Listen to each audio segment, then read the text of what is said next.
Hey, everybody. Welcome to another episode of the Mile High Game Guys board gaming podcast. I'm your host, Adrian. I'm Zach. And I'm Jeff. And we are here to review a board game on this show about board games. Sometimes. Ostensibly. Sometimes it's about movies.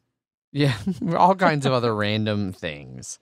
Talking about Godzilla for 20 minutes. Yeah. I mean, I'm fine with that. That's But That's how anyway, much time they could have cut out of that movie.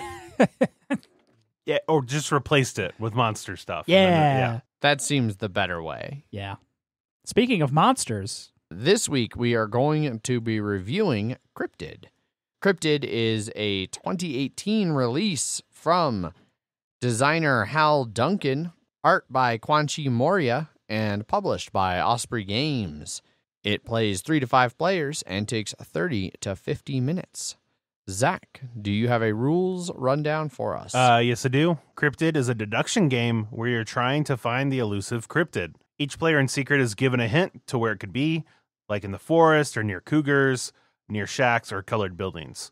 Then on your turn, you can select a hex and ask somebody if they think the cryptid could be here.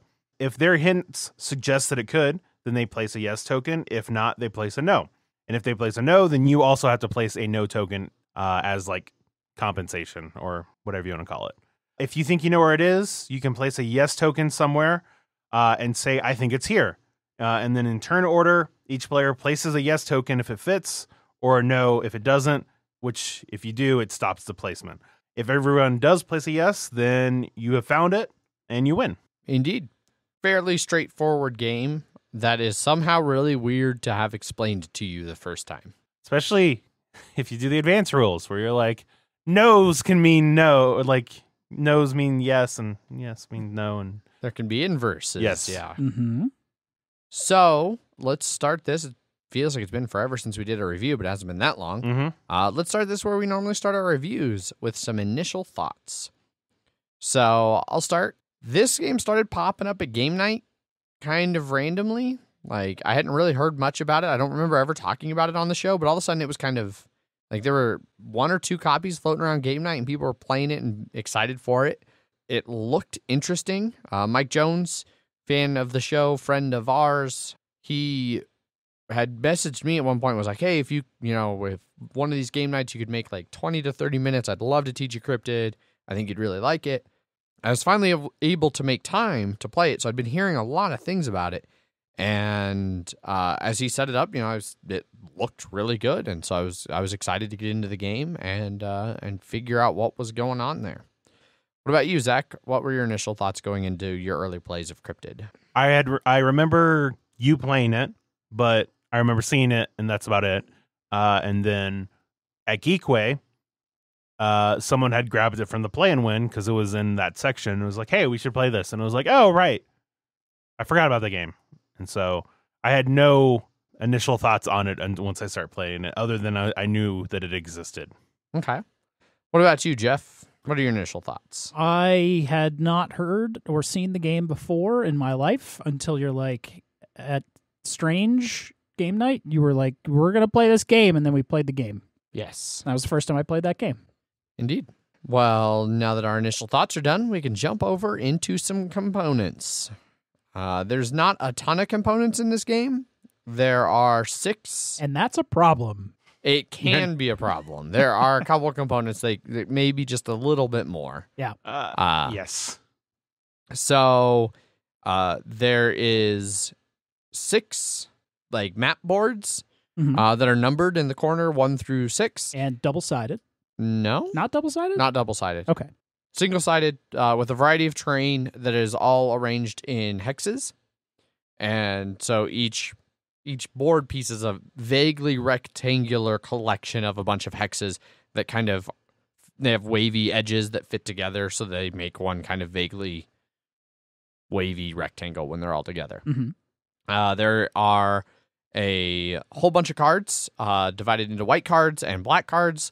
There's a lot of black cards, not so many white cards, which is something that might confuse you if you don't actually check the rules about what they do, but really it's that the white cards are just the basic game. The black cards are the more advanced game. Graphic design on the cards, I think, is pretty good. Yeah. On the one side, it shows you how to set up the board, how to arrange those 6 tiles to make the board you're going to play on. It tells you where to put all the wooden bits that represent the different structures that could be on there, which are standing just stones and abandoned settlements. yeah. So like the tall octagon pieces that we've talked about before that we'd found a name for that I can never remember, and then triangle, pyramid shapes that are tents. Shacks. Abandoned shacks. Yeah. Then every player has each color for the different players has a clue book. Yep. As well as a bunch of wooden discs and cubes. And that's basically all the components. Yeah. Don't think I'm forgetting anything. All the bits are all wood bits. They're nice. They're well painted. I haven't noticed any wonky or chipped or wobbly ones really. I've seen some oval discs. Yeah, I saw a couple of those. Some misshapen discs, but Okay. it has no real... Doesn't matter. Doesn't matter. You're not going to confuse those with the cubes. Yeah. So that would be real rough. yeah, distinctly- No mutated meeples like Gallerist. yeah. No, then that's what I was. That's actually exactly what I was thinking of, and I was like, the wood bits are all pretty consistent. The art on the board, I mean, there's kind of an art style, but really, it's very simplistic. For the board itself, is different regions or just different colors. Yeah, when you said it was like art by Quan Chi, I was like, what art? I was like, oh, I guess the box. Yeah, I guess that has art. Yeah, that has art on it. Yeah, but that's about Yeah, there's not a lot of art in the game. It's nice, vibrant.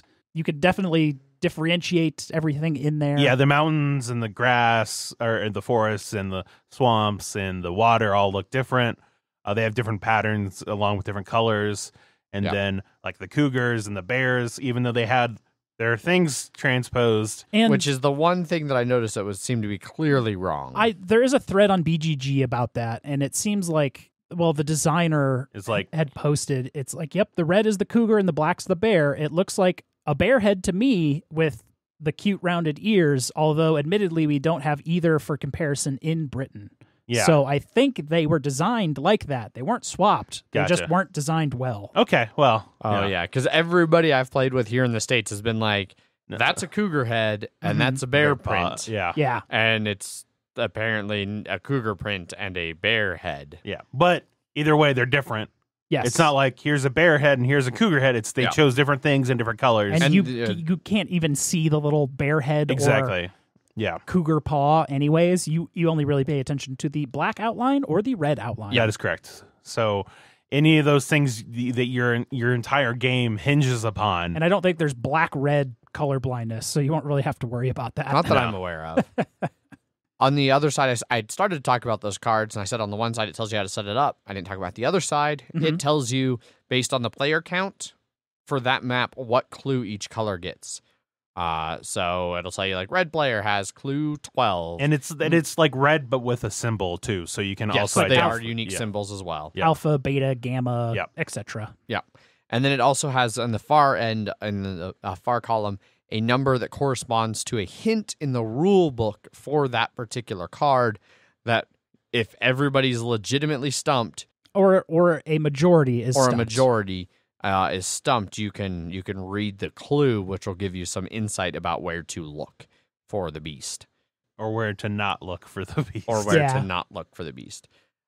So I think that's basically everything. Everything positive. For the components. Okay. The one thing you run into is there's not enough cubes or discs sometimes when you get. I've only ran into not enough cubes once with one specific player. I've never run into not enough discs. Our play in Geekway with 5 players, 3 people ran out of cubes. Yep. Oh, jeez. Yeah. That, I guess, is technically only an issue in the advanced game.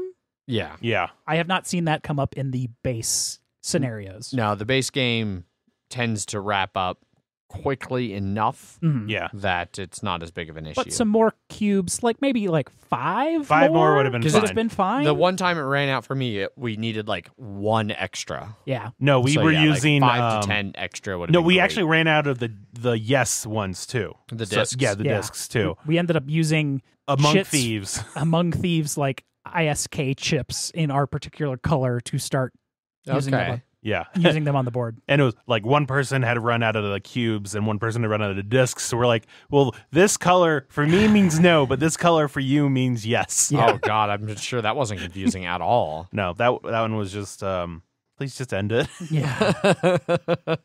But yeah, that's basically it for components and art and graphic design.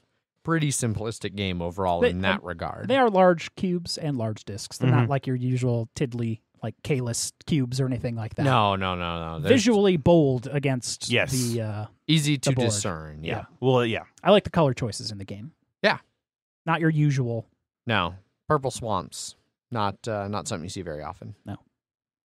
So let's jump over here now that we're done with components to some rules and rules explanation. So for the rules, this is one of those games that's like really, really simple in theory, but sometimes can be very hard to explain to somebody who doesn't understand it. We had someone screw up in every game of their first game. Yeah. Yeah. Especially if you're playing with the advanced. Yep. I did in almost every one of my first games. I finally was able to stress it enough and had the right mix of people that nobody messed anything up in the whole entire game.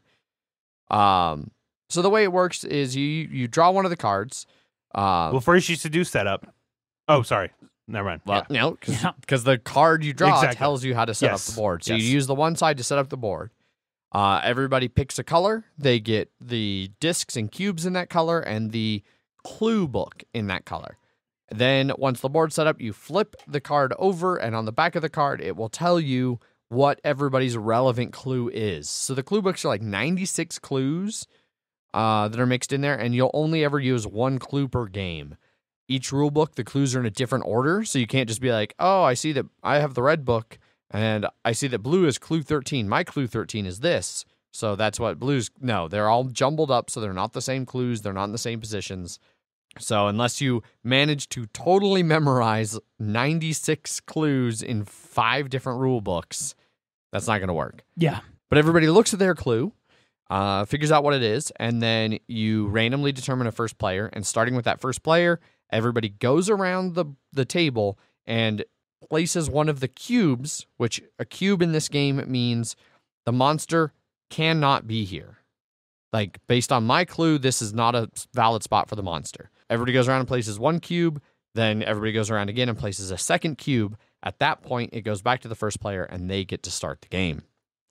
On your turn. And that's where a lot of people screw up, is they're like, oh shit, my monster can be here. Yes. And you have to restart the whole thing all over again. Yeah.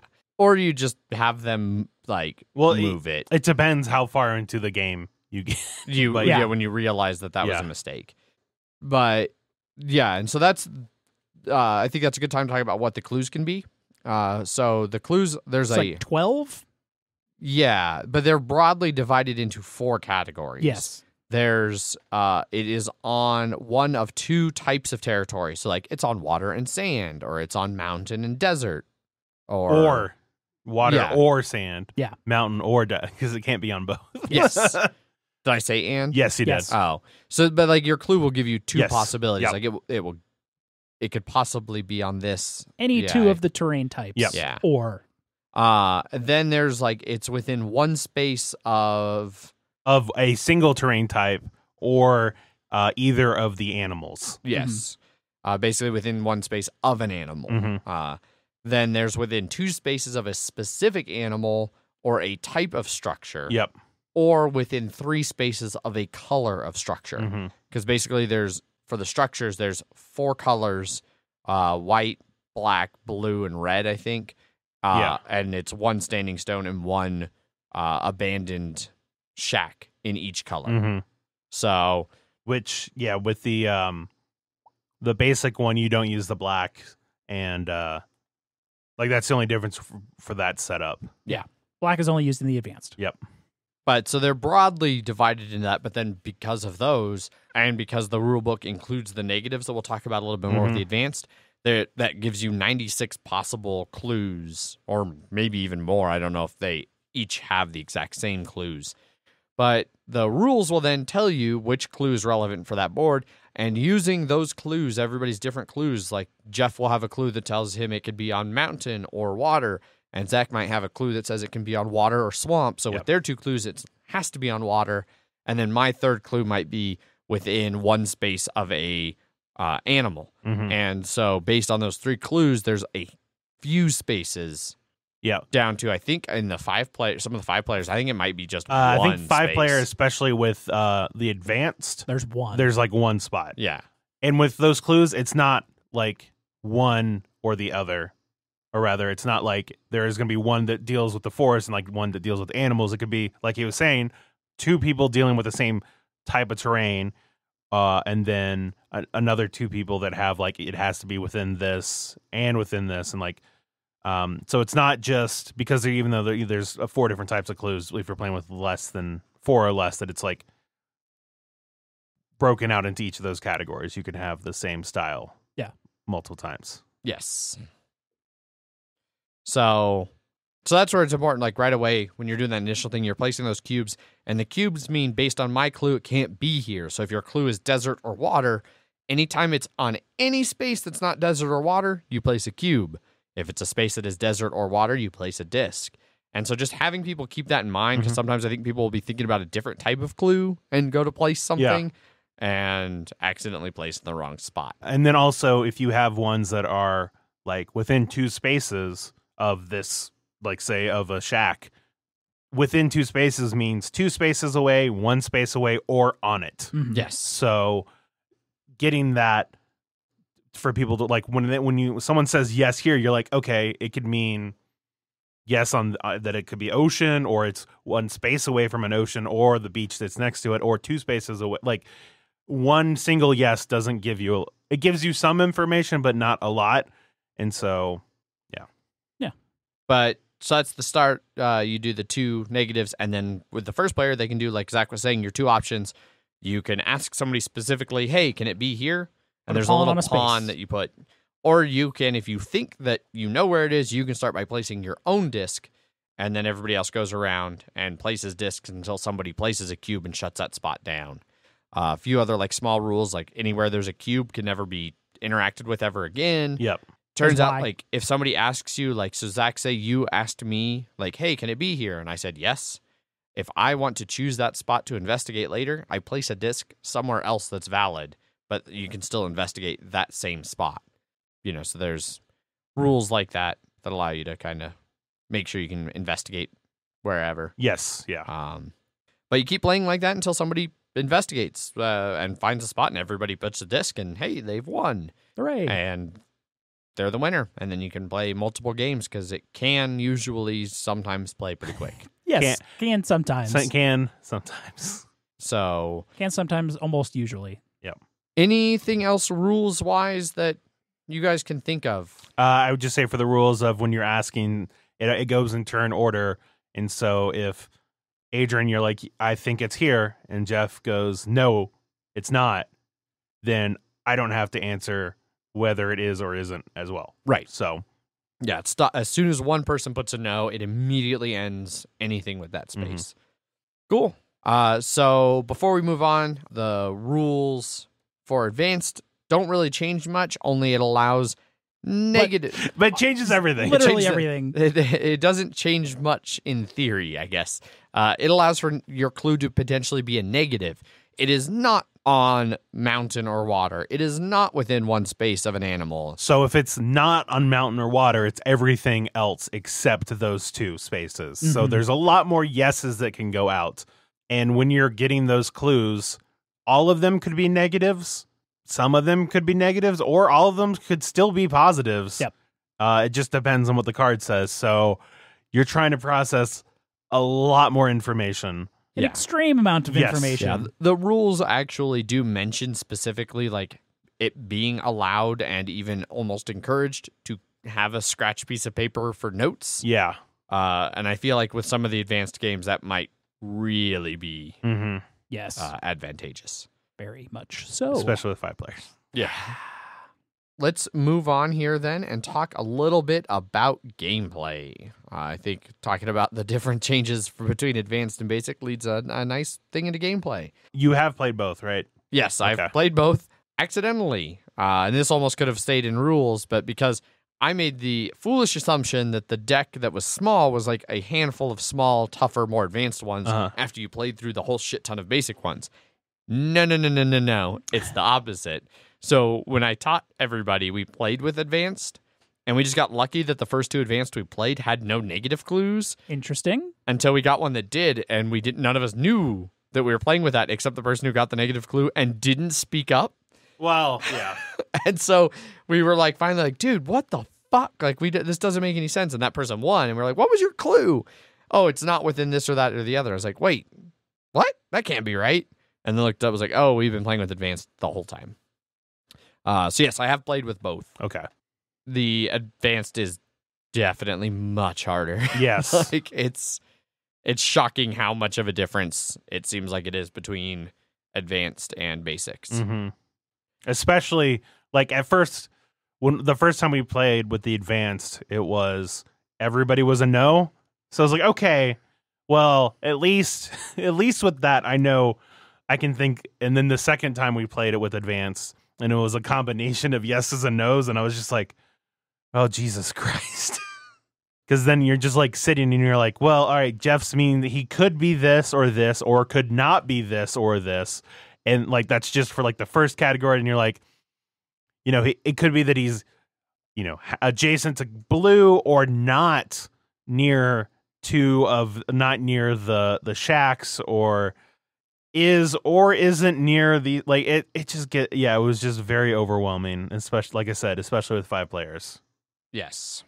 But I'll definitely say I do find it really funny that per the rules, your first move could just be like, nah, I think it might be here. And then you could just find where it is immediately. Yep. You might just get real lucky and you immediately win. Because there's 96 and there's 96 spaces, and you know one clue that may bring it down to like 30 spaces or however many. And then you're like, okay, well, I have a 1 in 30 chance of doing it. Might as well do it. Boo.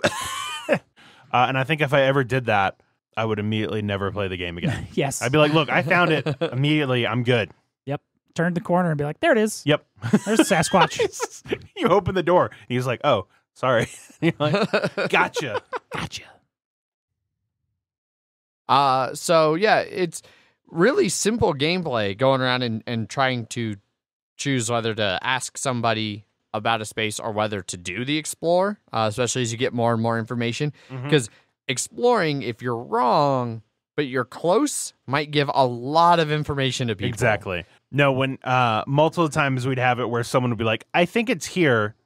And then 4 people say yes, and 1 person says no. And then it's that person's turn. Yep. And everyone's just like, God damn. You son of a bitch. That can also still kind of backfire, because especially depending on where you are in the game, you know, you might completely misunderstand why somebody's clue goes there. Like you were talking about, Zach, in the rules, like somebody who places on a desert space adjacent to a forest, it could be that it's on desert or something else. It could be that it's within 1 space of desert, within 1 space of forest. Maybe there's an animal nearby. Maybe it's within 3 spaces of a color. Like, there's a lot of things that might apply. Yeah. So depending on where you are in the game, even if all 4 people place one there and you're the 5th person who doesn't, it might not give you that much information about what their clues are. Yeah. Usually, I would say the flow of the game is people being like, is it here? No. Is it here? Yes. Is it here? Yes. Is it here? No. All right, well, I had an idea of what your clue was, and now you've completely broken that. So now I have to figure out what it is. Yeah. And that'll also happen on other people's turns where Adrian will ask, Jeff, is it here? And you'll say no. And then I'll be like, internally, fuck, I thought that's where Jeff would be. God damn it. Now I got to build all this crap up again. Mm-hmm. I found a bunch of files on BGG that are like colored and like, hinty things that you can print out. Those might be real nice to print a few, laminate them, and throw some white erase in there. Yeah. I might have to do that. I think that would, because, well, it's part of the gameplay of this, you know, like keeping track of that thing is obviously easier for some people than others. Some people are able to keep track of multiple different conflicting sets of information in their brain, and other people struggle. Yeah. I know for me, especially on the advanced games. Yeah. Because I got to a point where like it got frustrating enough for me finally where I was playing in a 5-player game with the advanced rules, and I was like, all right, I know what person 1's clue. I know person 2's. I know person 3. I know person 4. I think I figured it out. Shit, what was person 1's? Okay, I got it. Okay, I figured theirs out. Shit, what was 2's? Like, I know I figured them all out once before, but I didn't remember what I had figured out. So how I feel about this game is I feel like, especially with some of the people I was playing with, when they're forming clues, it's like they grab a piece of clay and they just sort of rolling it into a ball. And say like they put it on, and then I was like, okay, now I'm going to do another one. They say they put it on a hot table or whatever. So if they leave it alone long enough, it'll slowly start to melt and, deform. But then they're making another one. It's fine. Me, I felt like I was trying to make balls out of oobleck. Do you know the dick? That's the it's a non-Newtonian fluid. The cornstarch water thing. So if you're forming it in your hand, you can make a ball out of it. But as soon as you set it down to be like, all right, now I need to work on Adrian's, I set it down. I look at Adrian for a second. I look back. It is back to a puddle. And I'm like, oh, God damn it. What the fuck was that? And it just so many times I'd be like, all right, I think I figured out Jeff's. Now I'm working on Adrian's. All right, I figured out Adrian's. I know I figured out Jeff's. I don't know what it is, though. And then you're just looking at a board, especially with 5, with all that information. And it's just like, I don't even know. I don't even know anymore. And then it just got to the point, it was like, all right, well, I'm just going to keep guessing randomly until somebody else wins. Yeah. And I've seen people kind of check out like that at game night, just like getting to a point where it's like, clearly... they've had a couple drinks. They're having trouble keeping the clues in, and they're like, whatever, I'm going to just take the shotgun approach. Yep. You once placed a disc on a water. I'm going to guess water. I win. But yeah. Anything else you guys could think of for gameplay? I mean, it plays really simple. It's 2 actions, and you just repeat those until somebody thinks they can win, and then they keep doing the 1 action until somebody wins. Yeah. Knowing who's been asked what, like, don't let one person just sit over there and not get asked whatever it is, especially if you're giving them so much information. If they're the only ones not putting things out. Yeah, you're giving them information and you're not getting anything from them. Yeah, I mean, but it's hard because you kind of want to concentrate on one person to try and figure out their one thing. Exactly. And if too many people are doing that and one person is not getting you want everybody to focus on one person. Yeah. And so I want Adrian to focus on you, and I want me to focus on Adrian. And I don't want you to focus on me, but like ideally Adrian would want you to focus on me. So everybody is giving out information, but if like Adrian and I are both like, I really need to fucking know what Jeff's is. Yeah. Jeff, you're not getting anything. Yeah, right. Exactly. So yeah, that's one little bit of gameplay. Don't let the person sit in the corner and just be like, ask all the questions without being asked. Once again, anything. with 5 players, it's a lot easier to do that than it is. Like, there's no purple out here on the board. What are you? Where? Here? Yes. Everybody, a round of asking him a question. Yep. We've got to narrow it down. Yeah, it's got a weird, like, it's competitive, but it's sort of not like you're not trying to fuck other people over. No. And I lied. Yeah, there's you're not allowed to lie. Yeah. And I definitely feel that there are some clues that just feel so much harder to get than others for whatever reason. That advanced game that we played that took forever, I just had like, it's on a mountain or a desert. Yeah. And I was just like, that information to me is completely useless. Yeah. Because like other people get like not on this, which narrows their board down to like a third, and mine's still like, I have 3/5 of the board that it could possibly still be on. Yeah, exactly. Getting a rough or too general clue can suck in the advanced ones. No doubt. Well, and then also if it's not a general one, then if it's not on mountain or forest, then that is 4 out of the 6 places are still in play. Whereas if it's like not within one space of forest. Yeah. And then you're like, oh, well, that just limits, like, now I have like 20 squares to go off of. Yeah. And you're like, oh, yeah, that's a lot of information. Yeah. Whereas you're like, not on forest or swamp. And you're like, okay, well. There's 3/5 of the terrain. Yeah. Yeah. So, yeah, just the general clue balance, I guess, can change depending on what you have, where you have. I could agree with that. Making your personal trek a little harder. Yeah. And just for clarification too, Adrian, what player counts have you played at? I have played at 5. I've played at 3. I think I played at 3. I don't remember how many played. We played a 5 and a 4, I think, back to back because someone ended up leaving. That's right. So I maybe haven't played 3. I've definitely played 5 and 4. Yeah. Is there a two player? There's not 2 player. No. Okay. No, God, that'd be such a zero-sum game. I know, yeah. It'd be like 40 spots of the 96 are good. Yes. Just like the clue 50-50. The clue is yours could be on forest or swamp, and mine could be forest or so any forest is there. Yep. You look behind one tree. Ah, there he is. It was a very big monster. Yeah. What about Jeff? What have you played? Just 4, 5. I don't think I've played it 3. Okay, and I've only played it at 5. Okay. And I've played a bunch of basic and a couple advanced. I did 1 basic and the rest advanced. So I'm sorry. Yeah. Yeah. Ouch. 1 basic 5 and then a bunch of advanced 5. Oof. Yeah. Glad I only did that 1 advanced 5. Yeah. But was that the super long one? Yes, it was. Right on. Well, I think we've about covered everything for gameplay as well, so we can move on to some final thoughts. Sound good? Sounds good. Cool. Let's start with you, Hefe. What are your thoughts? I like this game. It's got a nice interaction. It's a little hard to teach with getting those rules just right because there is so many, and it seems hard to jam. Like, cubes are negative, circles are positive. Please remember that over and over and over again for the rest of this game, or you will screw up everything in this game. I think Cryptid is a fantastic game with the base rules, and I think it is a trial with the advanced rules. Especially with more players. With more players. Like a 3-player advanced game, which unfortunately we did not try, could be tighter, but with like 4 or 5-player advanced rules, it was just like a memory slog. But with 5-player base, it was still fun and engaging, and like I could remember all of that different shit going on.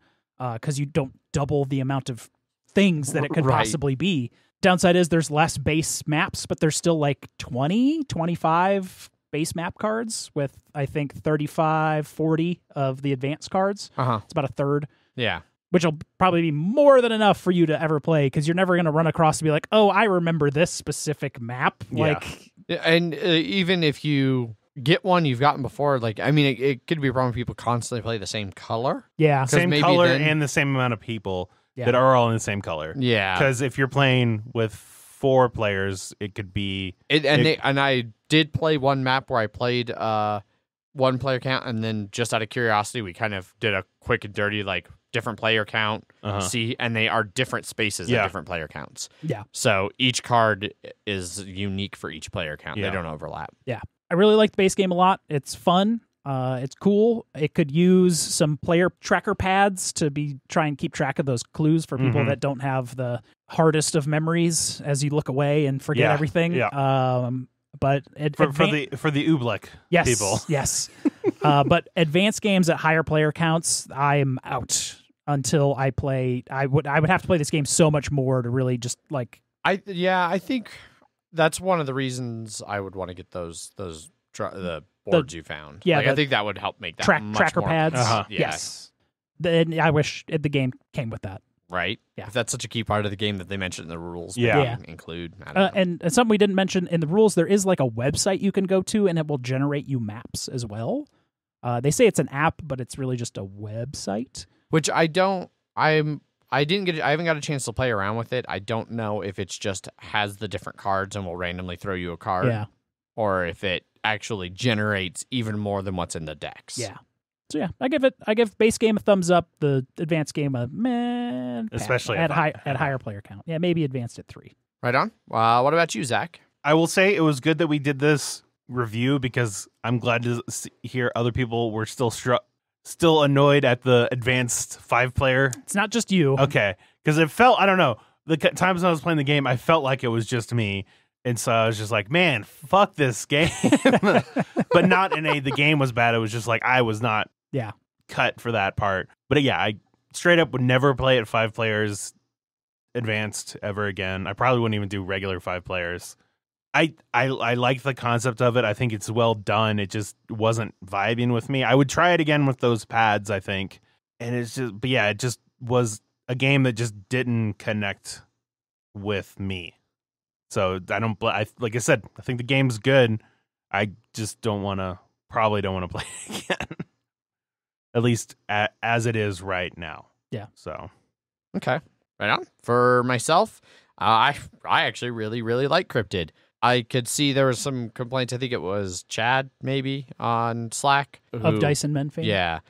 Who really didn't like it and was fairly vocal about it and felt like it was just too much of a logic puzzle, and that if somebody was better at that, then they just ran away with it. I mean, that's. I think there's some truth. Yeah. I haven't really experienced that yet. Like, I don't know if it's just the people I tend to hang out with and play with are all on a similar level to where, it's more balanced. Like, one of the nights I played it at a game night, it was 5 of us, and we played 3 games, and all 3 games had a different winner, even with the same 5 people. Mm-hmm. I think there's enough variance in like how good the clues are and who gives clues to who and when that it can kind of, I don't know, balance that out, at least within reason. Like, I mean, obviously I would expect to crush if I played with like 10-year-olds, like, because their brains are not to the point where they're going to be able to keep track of the information as well, So I really liked it, though. I think it's going to be a really good game for me for what I like to get out of a game night, especially playing the more basic cards and maybe at like 4 players. It's easy enough to teach, and it's one of those that's not. I feel like it's not a very daunting game for new players. The couple times I've kind of introduced it to new-ish gamers, it's went pretty well. So I really liked it. I picked up a copy. And I look forward to hopefully playing more. It's earned a spot in my game night bag for at least a little while. Yeah. We'll see if it wears out its welcome over the course of the next couple months, but I intend to play it some more. Yeah. So, yeah, that's all of our final thoughts on this one. So let's get some listener feedback going. Sounds good. All right, so this is on BGG. First one is from Boyd. My comments for Cryptid are not within 2 pages of this post. Cryptid is fun, but I think I'd usually prefer the basic rules. For one thing, there's less chance that someone, totally not me, should be not me, will screw up their first placement and their second placement and their third placement. But also, I'd rather play multiple short rounds than one long one. Yes, the advanced rules kick up the challenge several levels, but I think that it also creates a wider spectrum of how helpful each clue is. Due to the random setup, some clues can narrow the board down more than others, meaning a player could start with a bit of an advantage. But it's a fun game that's easy to teach and serves as a good mental challenge. It's a bit of a brain burner, some would say. No, yeah. Yeah. I think after like the one, especially the one real long advanced game, it was just like, I don't want to play this again. We even went to the hint, and we still played another like 2 or 3 rounds without being able to get it. Jesus. Yeah. I played multiple 5-player games at the advanced one, like in one game night, and it didn't get that bad. No, the advanced one we played before that, or it was like the night before that, and even still, it was like Thursday night, so people like were tired and things like it took about half as long as that one did. Yeah. So well, it's just it's just crazy to me that one was that brutal. Exactly. That even with because I've never had to use a hint. Yeah, that's we never didn't come know. up. Yeah, that one we only used it because we're like, I'm fucking tired of this game. I want it to be over. Someone win. Yeah, somebody win. Every time someone would be like, is it here? And then someone would say no. Another person would be like, God damn it. Yeah. That's unfortunate. Yeah. This is from Mike Jones. Fact. Cryptid is a game. Opinion. Cryptid is good. Fact. One of the major decision points is whether to give up no information to get a small amount of specific information, or whether to give up some information to get more information. Opinion. That decision is a compelling base upon which to build a game. Fact. People have a really hard time at the beginning of the game placing cubes on spaces precluded by their rule from containing the titular cryptid. Opinion. The tension the game fosters throughout is worth that inconvenience. Fact. Quanchi Moria did the art for the game. Opinion. Quan Chi Moria is good at art. Fact. There is a cryptid similar to the Loch Ness Monster purported to live in Lake Champlain? Champlain, okay. There is a cryptid similar to the Loch Ness Monster purported to live in Lake Champlain that is affectionately referred to as Champy. Opinion. That is adorable. Where is Lake Champlain? I do not know. No idea. It sounds familiar, so I probably should know where it is, but I can't remember. In Vermont, south of Montreal. Okay. Yep. That wraps up listener feedback for the show. If you are interested in picking up a copy of Cryptid, you're in luck. It is well available, and it's only $25. You can order it from a variety of different places. Noble Knight Games, Legend Desk, and Macronova Games. I haven't heard of most of those, so hopefully it's well available at those spots. I know I was able to find it at one of our local game stores, and then I saw it on Facebook. I got it at Wizard's Chest. Thanks, Mike Jones. It is also, I saw recently, available over at Black and Red here in Denver, so it's around, but it's also kind of weirdly popular in some areas, so hopefully you can track it down, but right around $25, which I think is a great price for this game. Yeah, I would agree. You know, I wouldn't have wanted to pay like $40 for it or something. That would have been ridiculous. Yes. So that wraps it all up. We're done here. Wrap it up. If you would like to get a hold of us, you can do so in a numerous amount of ways. You can send us emails. Emails at milehighgameguys.com. You can find us over on our Board Game Geek Guild number 2731, where Zach puts up episode posts for all of the episodes. It's one post for the week. So the Wednesday episode, the Friday episode, they're crammed in to one post over there, but you can give us your thoughts before and or after, and we'll discuss them on the show as we do. You can also find us over on Twitter. I tweet under @MHGameGuys. I am Zach_MHGG. I am Jeff_MHGG. And we have our Facebook and Instagram, both of them /MileHighGameGuys. And our website, milehighgameguys.com, that has links to the Slack channel if you want to come hang out and chit-chat with us. That's definitely where we're all the most active these days. Even Jeff, who's not always the most active, he'll pop on and be like, oh, God, 200 messages. Paul was arguing Paul's with somebody fighting again. about something again. But that's by far one of the best ways to interact with us on the regular. All kinds of fun channels and discussions and things going on over there. There's also our Patreon, patreon.com/milehighgameguys, linked on that website on the show notes. So if you want to support the show, you can jump over there and do so. We really appreciate all of the support from all of our various different patrons. That wraps everything up. Thanks, everybody, for tuning in. Be sure to catch us next week for a normal Wednesday banter episode, and then some kind of a review or discussion or something on Friday. We haven't settled on what exactly we're going to do. Probably depends on really whether or not we can get into Time Stories play. We want to do an MHGG ruins of the next Time Stories. Ruins. So, but yeah, thanks, everybody, for listening. As always, I've been your host, Adrian.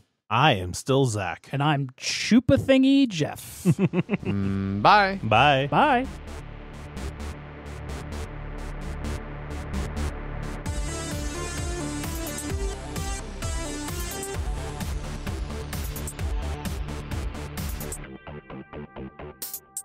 So, yes, Zach? I know.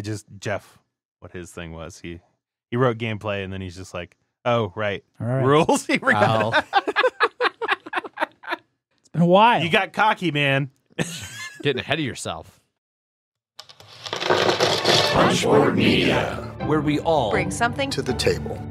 Pull up a chair at punchboardmedia.com.